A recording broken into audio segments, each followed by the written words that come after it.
বালাই ষাট, আমার ছেলের বিয়ে আপনি আমাকে কি মনে করাবেন? কদিন চেনেন আপনি আমার ছেলেকে? আমার দিব্যি মনে আছে দিদি। তবে কি জানেন তো, ছেলের বিয়ে তো মাকে দেখতে নেই, আর বাচ্চারা ওখানে হই হুল্লোড় করছে, তাই আমরা বয়স্ক মানুষেরা একটু সরে এসেছি, এখানটা সরে দাঁড়িয়ে আছি। আগে হ্যাঁ, বৌঠান এখানে একা রয়েছেন তো। আপনাদের কথা অনুযায়ী মা বিয়ের আসরে থাকলে ছেলে মেয়েদের অমঙ্গল হয়, তাই উনি আলাদা এসে দাঁড়িয়েছেন। কাউকে তো সঙ্গে থাকতে হয়। তা বেছে বেছে আপনাকেই আসতে হলো?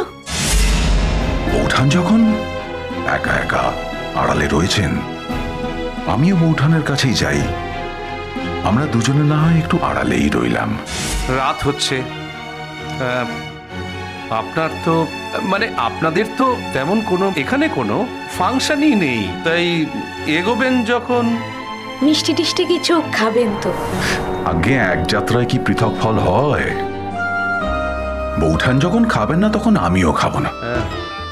একেবারেই কিছু মুখে দেবেন না, একটু মিষ্টি মুখে দিতে পারতেন, কারণ বিয়ে বাড়ি বলে কথা, মেয়ের বাড়ি। খাওয়াটা তো বড় কথা নয়, ছেলে বলেছিল ওকে আসর অবধি পৌঁছে দিতে হবে, না হলে সে বিয়ে করবে না। হ্যাঁ, আপনার নতুন ঠাকুরপো দেখছি একেবারে স্বামীর মতোই আপনাকে আগলে রাখে। আপনি যে সবকিছু উপেক্ষা করতে পেরেছেন, এটা কিন্তু একদিক থেকে খুব ভালো। অনেকবার স্বামীর বন্ধু কথাটা বললেন, অনেকবার এও বললেন স্বামীর বন্ধুর সঙ্গে থাকা।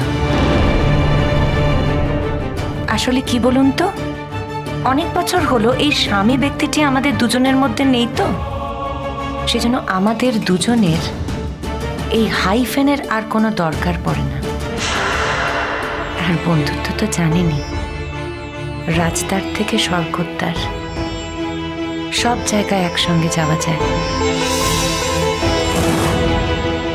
কি পড়েননি?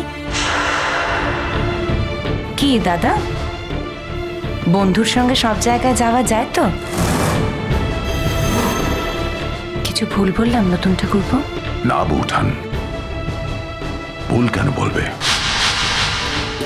আজ আসি, ভালো থাকবেন।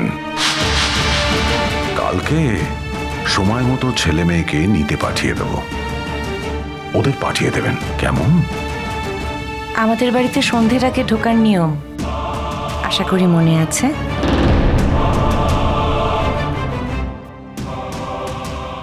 আসি।